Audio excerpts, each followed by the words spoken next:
नमस्ते, कैसे हैं आप सब। आज हम बात करेंगे बहुत ही इम्पोर्टेंट प्राणायाम भ्रामरी के बारे में, जिसको हम इंग्लिश में हमिंग बी भी कहते हैं, यानी कि भंवरा, भंवरे की तरह गुनगुनाना।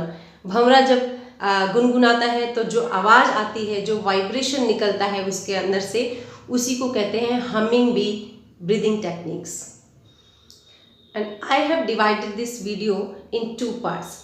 फर्स्ट पार्ट्स में मैं आपको बताऊंगी कि इसके क्या क्या बेनिफिट्स हैं, हमिंग बी यानी कि भ्रामरी प्राणायाम हमें क्यों करना चाहिए, क्या क्या बेनिफिट्स हैं। और सेकंड पार्ट में मैं आपको बताऊंगी कि कब करना चाहिए, टेक्निक्स क्या है और किन्हें ये प्राणायाम नहीं करना चाहिए।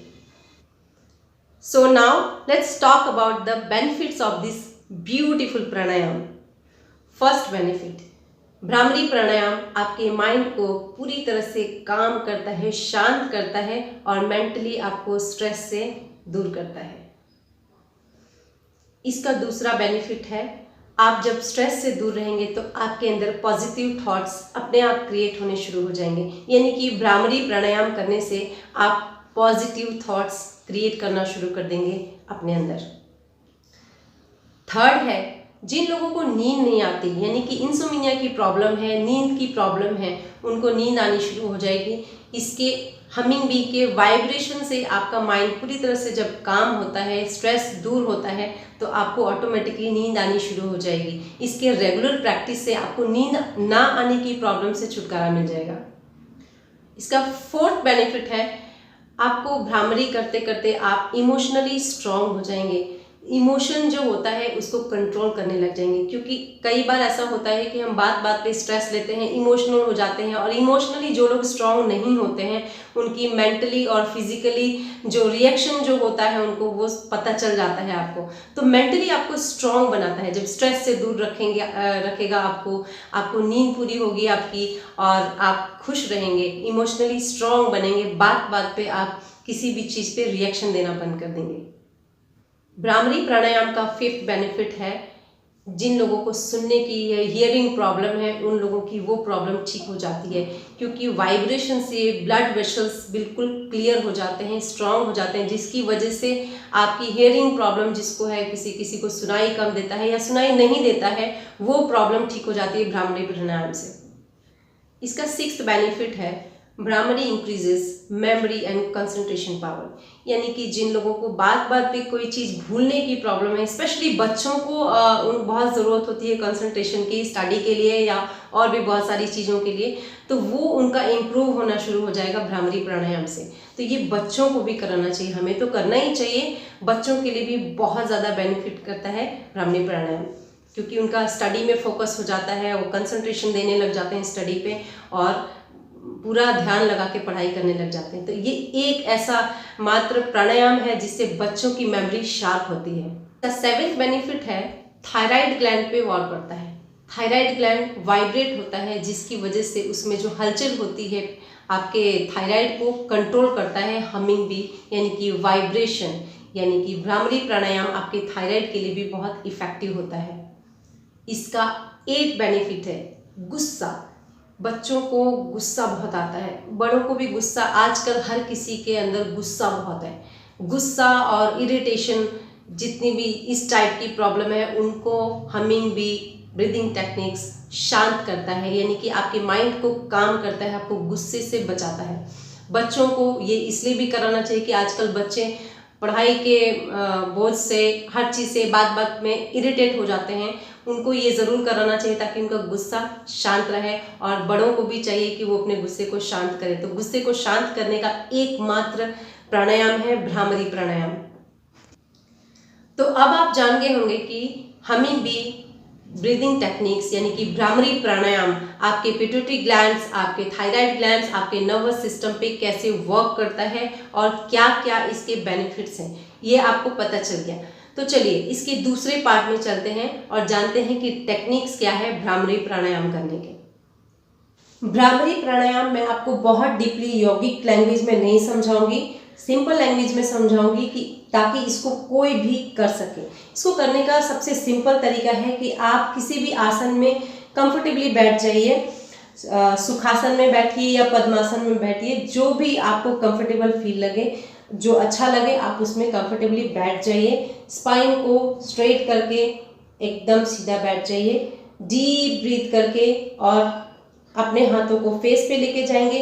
पहला इंडेक्स फिंगर आपके माथे पे, 2 उंगलियां आपकी आंखों के ऊपर और जो लिटिल फिंगर है वो आपके लिप्स के पास।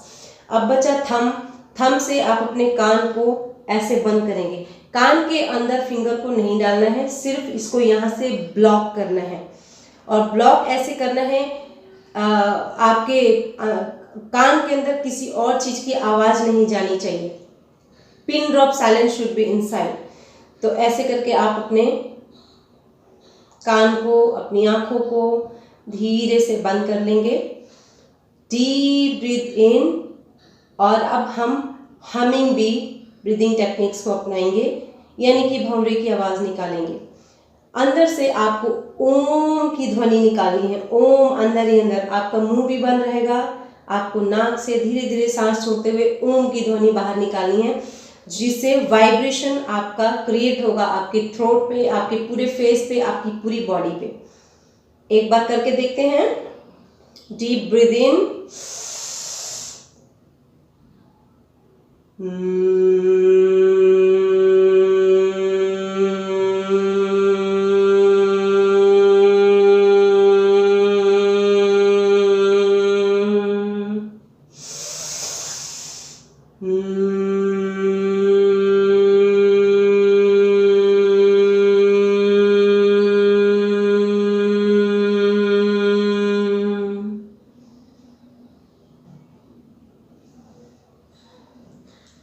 पाँच से 7 बार करने के बाद आप शांति से 10 सेकेंड्स तक बैठ जाइए। फिर अपने हाथों को रब कीजिए और अपनी आंखों पे रख लीजिए। पहले ही बार में आपको इफेक्ट दिखना शुरू हो जाएगा भ्रामरी प्राणायाम का। जैसे ही आप भ्रामरी प्राणायाम शुरू करेंगे, आप एकदम से देखेंगे कि इफेक्ट आना शुरू हुआ कैसे। 5 से 7 बार जैसे ही एक पैक खत्म करेंगे, एक मतलब आपका जो बंच होता है 5, 10 जितना मर्जी आप कीजिए, स्टार्ट कीजिए 5 से 5, 10 और धीरे धीरे करके जितना मर्जी आप बढ़ा सकते हैं। 21 बार, 30 टाइम्स, 50 टाइम्स, जितनी मर्जी आप उसे कर सकते हैं। बट एक चीज़ का ज़रूर ध्यान रखेंगे कि भ्रामरी प्राणायाम में कुछ कॉन्ट्रा इंडिकेशंस भी है। किन लोगों को भ्रामरी प्राणायाम नहीं करना चाहिए ये भी जानना ज़रूरी है, क्योंकि हर किसी के लिए हर प्राणायाम नहीं बना हुआ है। सबसे पहले तो ये जान लीजिए कि खाना खाने के बाद आपको भ्रामरी प्राणायाम बिल्कुल भी नहीं करना है। खाना खाने के बाद 3 से 4 घंटे का गैप होना चाहिए भ्रामरी प्राणायाम करने के बाद, क्योंकि जब हम खाना खाते हैं तो हमारा जो डाइजेशन है वो खाना जो डाइजेशन शुरू हो जाता है खाना खाने के बाद, हमारा जो जठराग्नि है वो शुरू हो जाती है खाना को पचाने के लिए। तो वो जब खाना पचाने में वो अपना वर्क कर रही है और ऊपर से आप कोई प्राणायाम करते हैं तो उसका साइड इफेक्ट हो सकता है, इसलिए try to avoid after meal. दूसरा, अगर आपको करने में दिक्कत हो रही है, भ्रामरी प्राणायाम में किसी भी तरह का चक्कर आ रहा है या कुछ प्रॉब्लम हो रही है, तो तुरंत उसको रोक दीजिए, उसको मत कीजिए, क्योंकि हो सकता है कुछ और प्रॉब्लम हो और डॉक्टर को दिखाइए। क्योंकि भ्रामरी प्राणायाम करते वक्त आपका माइंड काम होना चाहिए, आपको effect, cooling effect on the spot आना चाहिए। अगर आपको उसको करते वक्त इरिटेशन हो रहा है, चक्कर आ रहा है, तो आप उसको तुरंत रोक दीजिए, मत कीजिए। तीसरा है, प्रेग्नेंट लेडी के लिए अच्छा तो है भ्रामरी प्राणायाम, लेकिन फोर्सफुली ना करें, इससे आपको नुकसान हो सकता है। या फिर ट्राई कीजिए कि करें ही ना। अगर आप कर भी रहे हैं तो बहुत स्लो मोशन में करें, धीरे धीरे करें, कंफर्टेबली करें। तो है ना ये वंडरफुल प्राणायाम, तो करते रहिए भ्रामरी प्राणायाम और ये सारी प्रॉब्लम्स को दूर भगाते जाइए। और इसी तरीके से करते करते रेगुलर प्रैक्टिस के साथ साथ एकदम अपनी बॉडी को, अपनी माइंड को एकदम फिट बनाइए और हिट बनाइए। और क्योंकि मेरा मानना है फिट बॉडी एंड माइंड ही सक्सेसफुल लाइफ की चाबी है। आज के लिए इतना ही। Thank you so much. Take care.